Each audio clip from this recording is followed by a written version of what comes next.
मेरे पीछे कौन खड़ा है, साफ दिखाई क्यों नहीं देता? कुछ मत देखो, कुछ मत सुनो, बस दरवाजा बंद रखो।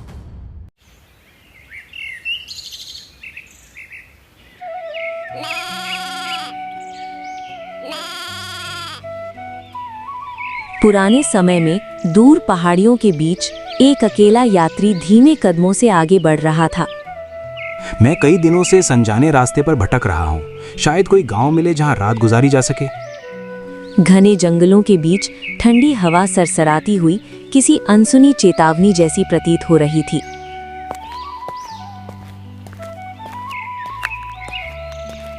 ये जंगल अजीब है, जैसे हर पेड़ मुझे घूर रहा हो और कुछ कहना चाहता हो।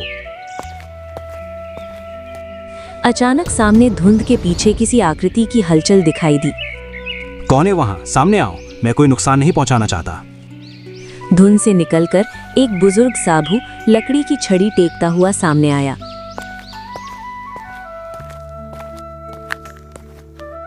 यदि जीवन प्रिय है तो उस रास्ते पर मत जाना जहां दो मटके खड़े हैं।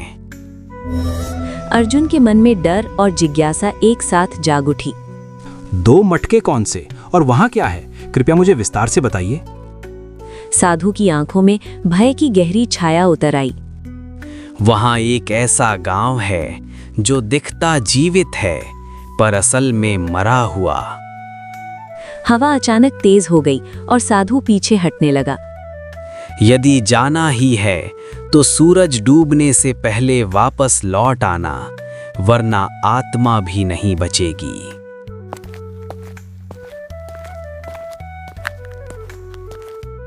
साधु की चेतावनी के बावजूद अर्जुन के कदम अनजाने आकर्षण से उसी दिशा बढ़ने लगे।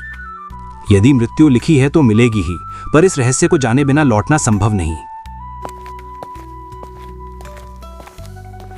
कुछ दूर चलने पर जंगल अचानक समाप्त होकर खुला मैदान दिखाई देने लगा। ये स्थान तो वैसा नहीं लगता जैसा साधु ने वर्णन किया था।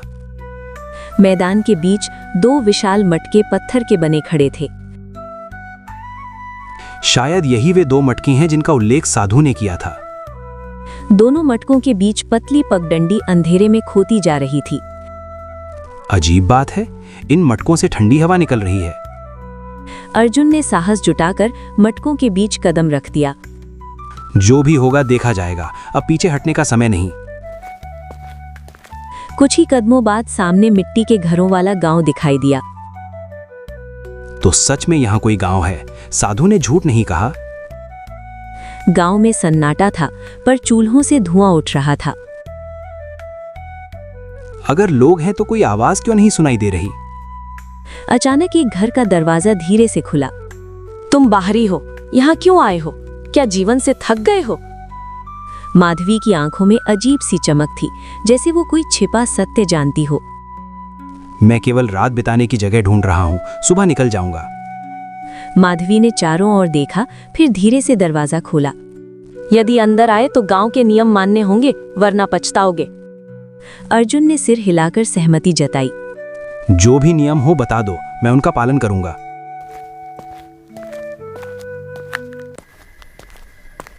माधवी उसे अंधेरी गलियों से ले जाने लगी। सूरज ढलने के बाद बाहर मत निकलना, चाहे कुछ भी सुनाई दे। कुत्तों के रोने जैसी आवाज दूर से आने लगी। ये आवाजें कैसी हैं? क्या कोई जानवर घायल है? माधवी का चेहरा पीला पड़ गया। वे जानवर नहीं हैं, उन्हें नाम भी मत देना। एक बूढ़ा व्यक्ति सामने से आते दिखाई दिया। बाहरी को यहाँ लाना भारी पड़ेगा लड़की, तुम जानती हो। माधवी ने सिर झुका लिया। वो भाग्य लेकर आया है, शायद मुक्ति का मार्ग। बूढ़े की आंखें अर्जुन पर टिक गई। यदि झूठ बोल रहे हो तो छाया तुम्हें पहला निगलेगी।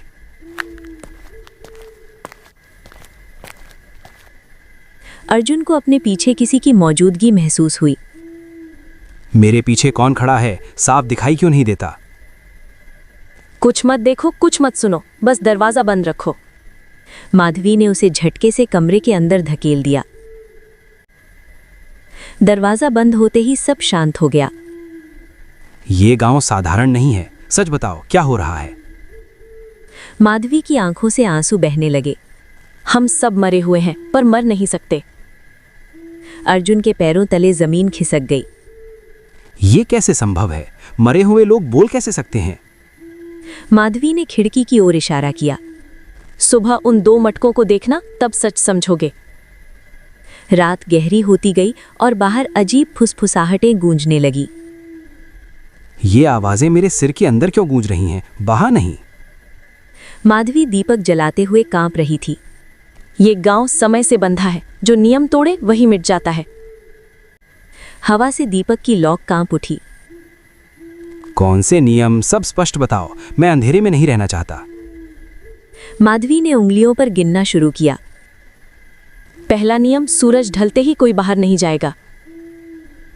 बाहर किसी के चलने की आहट सुनाई दी। दूसरा नियम, किसी आवाज को जवाब नहीं देना। खिड़की पर हल्की दस्तक हुई। तीसरा नियम, मटकों की ओर कभी पीठ मत करना। अर्जुन का शरीर सिहर गया। और चौथा नियम क्या है? जरूर कुछ बड़ा होगा। माधवी ने धीरे से फुसफुसाया। चौथा नियम, किसी से मत पूछना कि वो कब मरा। खिड़की के बाहर छाया हिली। अगर कोई नियम टूट जाए तो क्या होता है? माधवी की आवाज भर्रा गई। तब व्यक्ति छाया बन जाता है। दरवाजे के नीचे से काली धुंध सड़कने लगी। वो धुआं अंदर आ रहा है, कुछ करो। माधवी ने दरवाजे पर राख छिड़क दी। राख तब तक काम करेगी जब तक तुम डरोगे नहीं। धुंध धीरे धीरे पीछे हट गई। मटके इस सब से कैसे जुड़े हैं? माधवी ने सिर झुका लिया। हमारी आत्माएं उन्हीं में कैद हैं। बाहर अचानक किसी के रोने की आवाज गूंजी। ये रो कौन रहा है? किसी बच्चे की तरह। सुबह की पहली किरण गांव की धुंध को चीरती हुई अंदर आई। रात किसी तरह कट गई, पर डर अभी भी सीने में बैठा है। माधवी चुपचाप दरवाजे की ओर बढ़ी। अब समय है तुम्हें वो दिखाने का जो सबकी नियति है। दोनों धीरे धीरे बाहर निकले।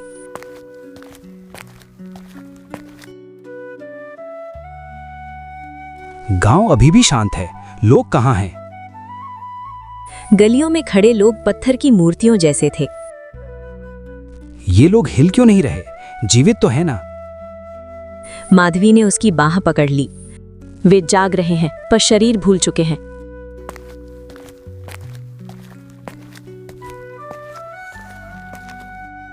दोनों मटकों के सामने पहुंच गए। दिन के उजाले में ये और भी भयावह लग रहे हैं।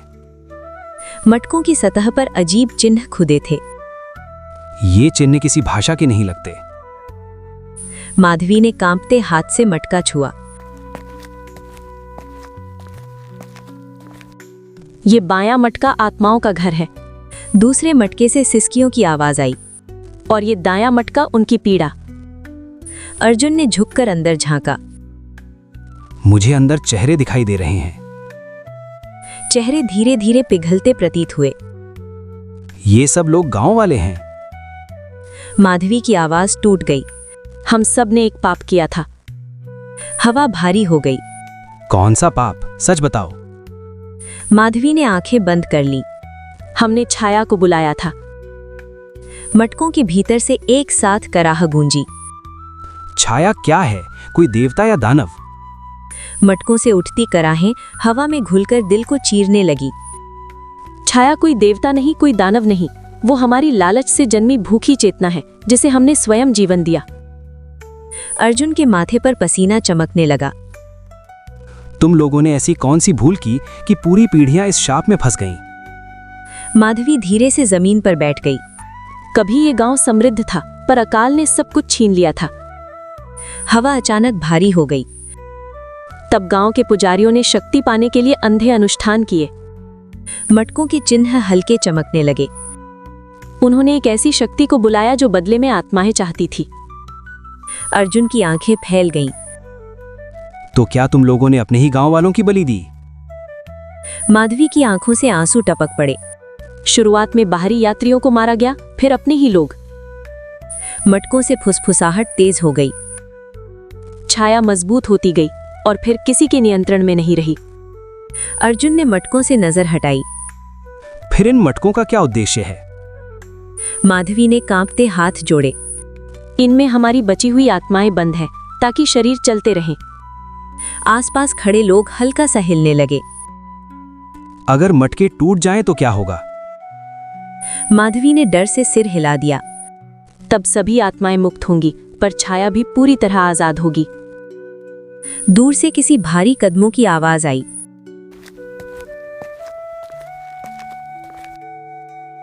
और कोई तरीका नहीं जिससे छाया को खत्म किया जा सके? माधवी ने अर्जुन की ओर देखा।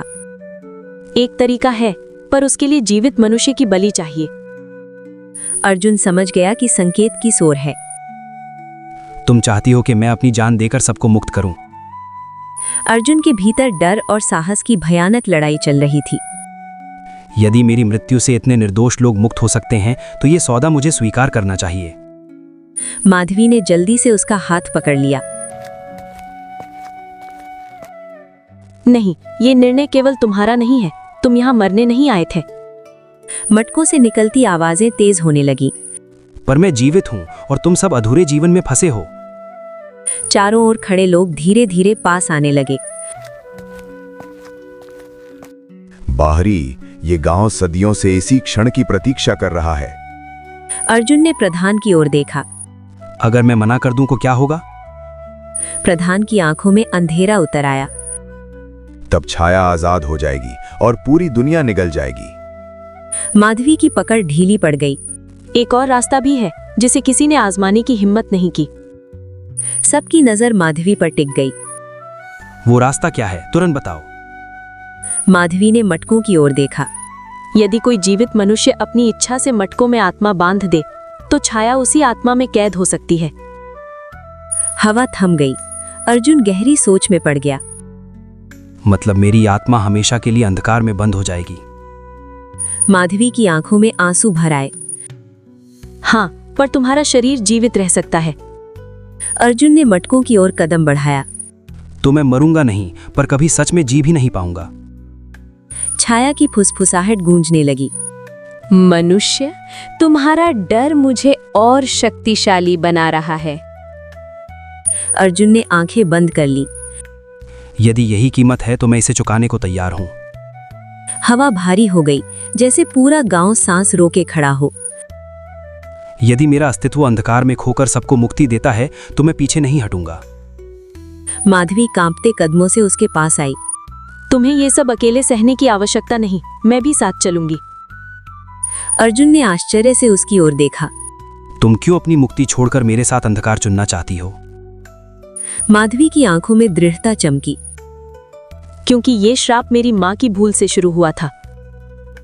भीड़ में हलचल मच गई। दो आत्माएं एक साथ जाएंगी तो छाया पूरी तरह कैद हो जाएगी। मटकों से काली धुंध उठने लगी। तुम दोनों मूर्ख हो। मैं हर बंधन तोड़ दूंगी। दोनों मटकों के बीच खड़े हो गए। अर्जुन ने माधवी का हाथ थामा। डरो मत, यदि ये अंत है तो हम साथ होंगे। जो भी हो, अब पीछे लौटने का रास्ता नहीं। प्रधान ने मंत्र पढ़ना शुरू किया। हे शक्ति, जो जन्मी थी पाप से अब पुण्य में विलीन हो। हे शक्ति, जो जन्मी थी पाप से अब पुण्य में विलीन हो। तेज प्रकाश फैल गया। अर्जुन और माधवी चमक में घिर गए। नहीं, मैं आजाद रहना चाहती हूँ। मटकों में जोरदार कंपन हुआ। यदि कोई मुझे याद रखेगा तो यही पर्याप्त होगा। हम सब फिर से जन्म लेंगे, किसी और रूप में। अचानक सब शांत हो गया। श्राप समाप्त हो गया है। हमें मुक्ति मिल गई।